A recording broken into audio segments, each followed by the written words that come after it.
Over দিব তার মানে একদম পারছি না বলতে গেলে, তার জন্য ভিডিও করি। স্নান করতে যাবো, মা স্নান করতে গিয়ে আমাকে রান্না করতে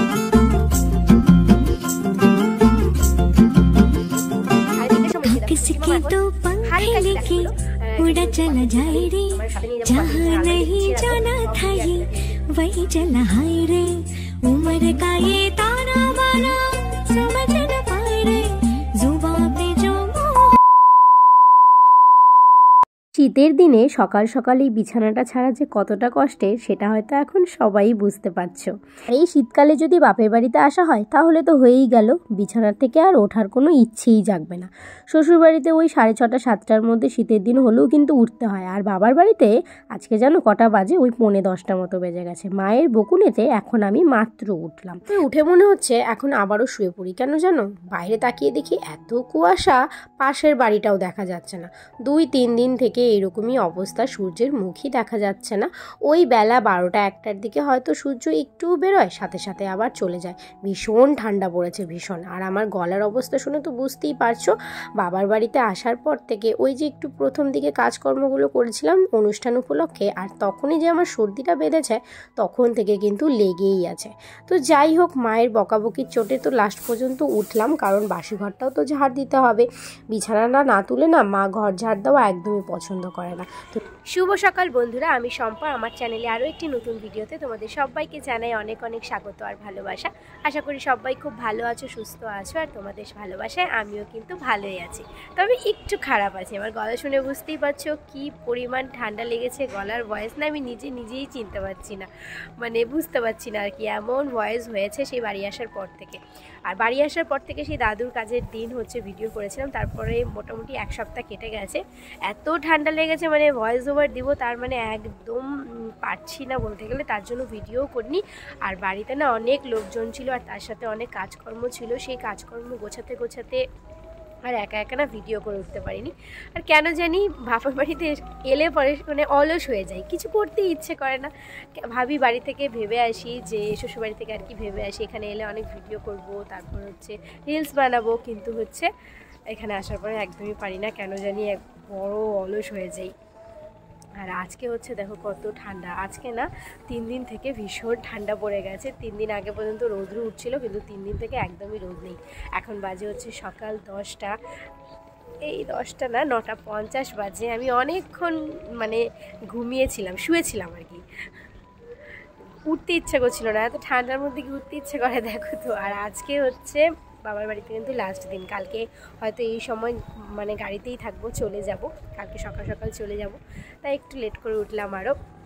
আর কালকে তো হচ্ছে আবার ভাইয়ের দেখা দেখি, মানে মেয়ে দেখতে গিয়েছিলাম, সেই জন্য অনেক রাতে এসেছিলাম, তো সে কারণে আর কি সবটা মিলিয়ে একটু লেট করে উঠলাম। আর এখন যে 10টা 15-10টা বাজে, কেউ বলবে দেখো তো কত কুয়াশা, এখনও চারিদিকে এখনও ভীষণ কুয়াশা। তো চলো আজকে এখন থেকে ভিডিওটা স্টার্ট করলাম, তোমাদের সাথে যতটা সম্ভব সারাদিনের ভিডিওটা শেয়ার করবো, সারাদিন কী করছি না করছি তোমরা হচ্ছে সাথে থেকেও দেখতে থাকবো, আশা করি তোমাদের বেশ ভালো লাগবে। একটু আগেই দেখলাম সূর্য মামা একটুখানি দেখা দিয়েছিল, আমি ভাবলাম সেটাকে একটু ক্যামেরা বন্দি করি, তোমাদের সাথে শেয়ার করব। যেই ক্যামেরা ডাউন করেছি সূর্য মামা লজ্জা পেয়ে গেছে, মানে আবার চলে গেছে।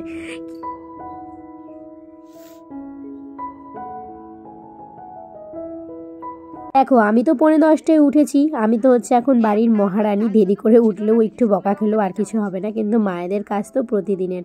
মা প্রতিদিন যেমনটা ওঠে আজকেও ঠিক তেমন সময়ে উঠে। এদিকে দেখো মায়ের কিন্তু সকাল সকাল স্নানও কমপ্লিট। আর যা ঠান্ডা, আর এই ঠান্ডার মধ্যে জল না ভীষণ ঠান্ডা, তার জন্য আমার আরও উঠতে ইচ্ছে করে না। দেখবে ঘুম থেকে উঠলেই তারপর ব্রাশ করতে হবে, ব্রাশ করলেই কিন্তু জল হাতাতে হবে। এদিকে মাকে দেখো, মা সকাল সকাল কতগুলো জামা কাপড় কেচে নিয়েছে এই ঠান্ডা জল দিয়ে। সব মায়েরাই কিন্তু এমনই হয়, তাই না বলো? তবে আমার মাকে যদি বিশ্রাম করতেও দেওয়া হয় তারপরেও মা বসে থাকতে পারে না, এমনই হচ্ছে আমার মা। কাজ না করলে মায়ের নাকি ভালোই লাগে না, মারা কিন্তু এমনই হয়। সকালবেলাতে আজকে রান্না করার দায়িত্ব আমার। ডাল রান্না হয়েছে, সেদ্ধ, মিষ্টি কুমড়া ভাজা, আর এখন হচ্ছে বাঁধাকপির ঘন্ট।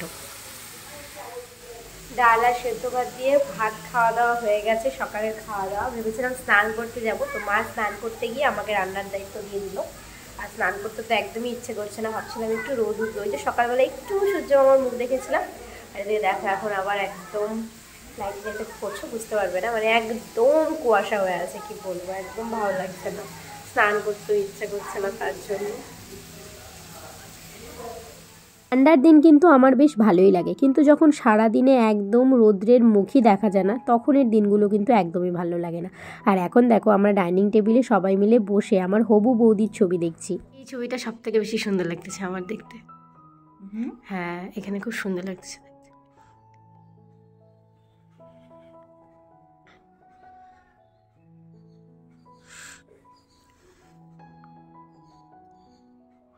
এটা মনে হচ্ছে কি বৌদির মনে হচ্ছে এখানে বিয়ে। দেখো যেভাবে সাজছে, বৌদিরই বিয়ে। শাড়িটা বেনারসি না, খুব সুন্দর লাগতেছে শাড়িটা। বাবার বহুত ঠান্ডা লাগছে, মামারও বহুত ঠান্ডা লাগছে, আর আমাদের বাড়িতে হচ্ছে কারেন্ট নাই।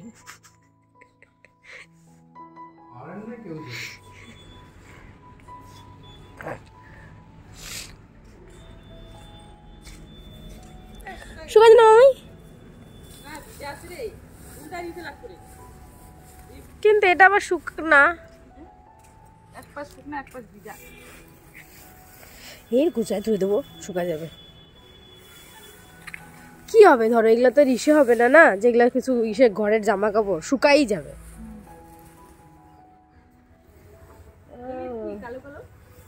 জানি না,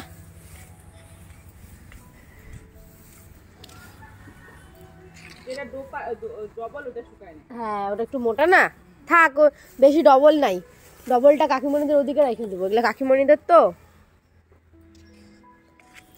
সিঙ্গেলই আছে বেশি। দেখো জানি না গো। বাপের বাড়িতে এলে শুধু ঘুম থেকেই দেরি করে উঠি না, সমস্ত কাজকর্মই কেন জানি দেরি হয়ে যায়। খাওয়া বলো, স্নান বলো, সব কিছুই। ওই যে কেউ কিছু বলবে না ওই জন্যই কিন্তু অলস হয়ে যায়। আর শ্বশুর বাড়িতে কিন্তু একটা রুটিনের মধ্যে থাকতে হয়। আর দেখো টেবিলে এতক্ষণ তো বৌদির ছবি দেখলাম, তারপরে ওখানেই বেজে গেছে প্রায় ওই 1:30 মতো। এখন আবার ছাদে চলে এসেছি, তাতে আবার মামিকেও নিয়ে এসেছি। তো কয়েকদিন হয়েছে মামি আমাদের বাড়িতে এসেছে, এখানেই আছে। তো মামিকে বললাম চলো ছাদে কিছু কাজ আছে। তো কাজ বলতে এই যে বস্তাগুলো দেখো, এগুলো ভাঁজ করছি। কয়েকদিন আগে যে বাড়িতে অনুষ্ঠান গেল, আর অনুষ্ঠানের পরে তো কত কাজকর্ম থাকে। তো অনুষ্ঠানের কয়েকদিন পর এই বস্তাগুলো ধুয়েছি, আর ধোয়ার পরেও না 2 দিন হয়ে গেছে এগুলো ধুয়েছিলাম। তো এই হাওয়া বাতাসে একদম তো রোদ নেই, 1:30 বাজে, দেখো দেখে বোঝাই যাচ্ছে যে কি পরিমাণ কুয়াশা এখনো। তো তারপরেও কিন্তু হাওয়া বাতাসে শুকিয়ে গেছে। তো আমি ভাবলাম কালকে তো চলেই যাব, এগুলো একটু গুছিয়ে রাখি, তাহলে মায়েরও একটু হেল্প হবে। তো দেখো আমি এখানে গুছিয়ে এখন আবার কাকুদের ছাদে যাচ্ছি এগুলোকে রাখতে। তো এগুলো সব কাকুদের। দেখো ছাদে এসেছি দেখে ফাইনালি সূর্য মামার একটু দেখা পাওয়া গেল, যদিও সূর্য না চাঁদ কিছু মনে হচ্ছে না, মনে হচ্ছে পূর্ণিমার চাঁদ। এই সূর্যের কোনো তাপই নেই, কোনো তেজই নেই, চারিদিকটা এখনো কুয়াশাই। না মামি দেখো চারিদিকটা এখনো মনে হচ্ছে কুয়াশা পড়তেছে। তোমাদের কি ফোন করছিল যে ওদিকে কি অবস্থা? তো চলো ছাদের কাজ শেষ, এখন হচ্ছে বাড়ি যাব, গিয়ে স্নান করব। নিজেকে পুরো রুগী রুগী মনে হচ্ছে, স্নান করতে ইচ্ছে করছে না। তো চলো যাই, অনেকটাই বেলা হয়ে গেছে, 1টা মতো বাজে। মামি যাচ্ছি, যাবা না? ইসে দরজাটা লাগিয়ে দিও। হ্যাঁ, স্নান করে এখন চলে এসেছি ছাদে জামা কাপড় মেলতে। ছাদে কিন্তু জামা কাপড় একদমই মেলা হয় না, নিচে প্রচুর জায়গা আছে মেলানোর। যদি কখনো অনেক জামা কাপড় হয় নিচে ভরে যায় তাহলেই ছাদে আসি। আর আজকে কেন এসেছি জানো? নিচে একদম রোদ হাওয়া কিছুই নেই, তো ছাদে যদি একটু হাওয়াতে শুকোয়, রোদ তো একদমই নেই। বন্ধুরা আমি হচ্ছে সেজে গুজে ছাদে চলে এসেছি। বাড়ি এসেছি ওই আজকে 12 দিনের মতো, আজকে 11 দিনের মতো। একটা দিনও একটু রিলস বানাইনি। তো যাই হোক সাজগোজ করে ছাদে এলাম, আর 3:30টার সময় এদিকে দেখো সূর্যি মামা এখন হালকা একটু দেখা দিয়েছে। তো চলো হচ্ছে এখন সূর্য থাকতে থাকতে একটু কয়েকটা রিলস বানিয়ে নিই, আর আমাকে দেখতে কেমন লাগছে অবশ্যই কমেন্টে জানিও। অনেকক্ষণ হয়ে গেল তোমাদের সামনে আর আসাই হয়নি, আর এখন বাজে হচ্ছে ওই 7:30 মতো। আমার ঘরের অবস্থা দেখো না, কারণ কালকে চলে যাব, বিছানাপত্র একদম এলোমেলো। এখান থেকে হচ্ছে কয়েকটা জিনিস আমি আমার সাথে নিয়ে যাব, কয়েকটা জিনিস আমার আলমারিতে গুছিয়ে রাখবো, সব মিলিয়ে আর কি। দেখো এদিকে পুরো এলোমেলো হয়ে আছে, আর এদিকে আলনার অবস্থা তো যাচ্ছে তাই, এটা আর কিছু বলার নেই। এই শীতের দিনে তো এমনিতেই প্রচুর জামা কাপড় হয়ে যায়। আর যাই হোক দেখো আমি সাজগোজ করে রিলস তো বানিয়েছি, আর তার সাথে হচ্ছে একটু আগে আমি ভাইয়ের সাথে গিয়ে আসলাম আর কি আমাদের মার্কেট থেকে। তো ওখান থেকে নিয়ে এসেছি এগুলো দেখো কেক। তো একটা কেক নিয়ে এসেছি আর এখানে কিছু চকলেট আর চিপস আছে। তো এটা হচ্ছে আমার ভাইয়ের জন্মদিন, মানে আমাদের বাড়িতে একটা ভাই এসেছে, মানে আমার মামাতো ভাই, ছোটো ভাই। তো ওর জন্যই হচ্ছে এগুলো সব নিয়ে এসেছি, ওর যেহেতু বার্থডে। তো কেউই জানে না, কেউ জানে না। তো চলো একটু পরে হচ্ছে আমরা সেলিব্রেট করব, তো তখন হচ্ছে আবার তোমাদের সাথে শেয়ার করবো। তো তোমরা দেখতে থাকো। আর একটু পরে আবার এই যে প্যাকিং করতে হবে, আর কালকে চলে যাবো। ভীষণ মন খারাপ করছে, এতক্ষণে তো বাড়িতেই থাকবো, মানে শ্বশুর বাড়িতে। সত্যি আর না, অনেক দিন থাকার পরে ভীষণ মায়া লেগে যায়, মানে তখন আর যেতে ইচ্ছে করে না অনেক দিন হয়ে গেলে। জানি না কার কার এমন হয়, তোমাদের কারো এরকম হলে কমেন্টে জানিও তো, যে অনেক দিন বাবার বাড়ি থাকার পরে সত্যি যেতে ভীষণ খারাপ লাগে। ভাইয়ের এই বার্থডে প্ল্যানটা কিন্তু হঠাৎ করেই হয়ে গেছে। আমি যখন রিলস বানাচ্ছিলাম তখন মা গিয়ে বলল যে ভাই যেহেতু এখানে আছে তাহলে একটা কেক নিয়ে এখানেই ওর বার্থডেটা সেলিব্রেট করি। তারপর আমি আর আমার ভাই চুপচাপ গিয়ে মার্কেট থেকে এই কেকটা নিয়ে এসেছি। এদিকে দেখো বাবা আর মামা বসে আছে, ওরাও কিন্তু জানেই না যে আমরা ভাইয়ের জন্য আর কি কোনো সেলিব্রেটের কোনো প্ল্যান করেছি আর কি, কিন্তু মা জানতো। তো মা দেখো সে কারণে লুচি বানিয়েছে, ঘুগনি করেছে, আর সাথে কিন্তু ছিল পায়েস। তো আমি এখন এগুলো সব নিয়ে যাচ্ছি, টেবিলের উপর সাজিয়ে রাখবো। আর ভাইকে দেখো চোখ বন্ধ করে সারপ্রাইজ দিচ্ছি, ও কিন্তু জানতোই না যে ওর জন্য কেক এনেছি। বার্থডে টু ইউ, ভাইয়ের আজকে বার্থডে। ভাই ওখানে যাও, ওখানে বসো। ভাইয়ের মুখটা দেখেছো কেমন জানি অবাক হয়ে গেছিল ও। আসলে ও তো কিচ্ছু জানতো না, ও কিন্তু কিচ্ছু জানতো না বলতে ও জানতো যে ওর বার্থডে সেলিব্রেট হবেই না। তো ও সবটা দেখে একদম অবাক হয়ে গিয়েছিল, আর সাথে কিন্তু মামিও ভীষণ অবাক হয়েছিল, মামিও জানতো না। আর মামা একটু আগে জানতে পেরেছে যে যখন আমরা বেলুনগুলো সাজাচ্ছিলাম আর কেকটা আনলাম। তো এখন দেখো মা হচ্ছে ভাইকে আশীর্বাদ করছে।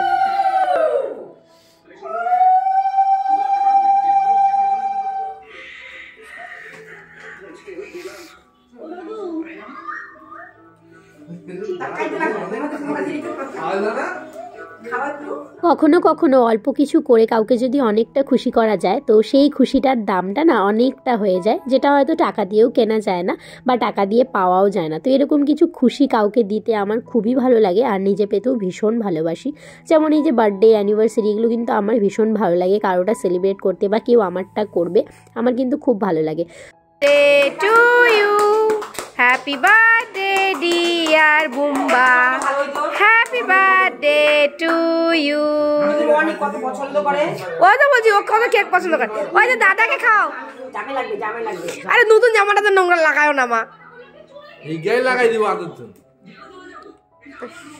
জামাটা পরে খুলে দিতে হবে। হ্যাঁ মুখটা ধুয়ে পরে খুলাও।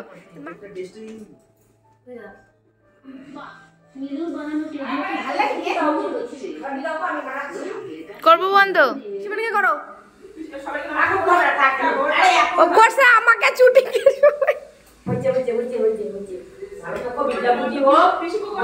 হ্যাঁ করছে করছে।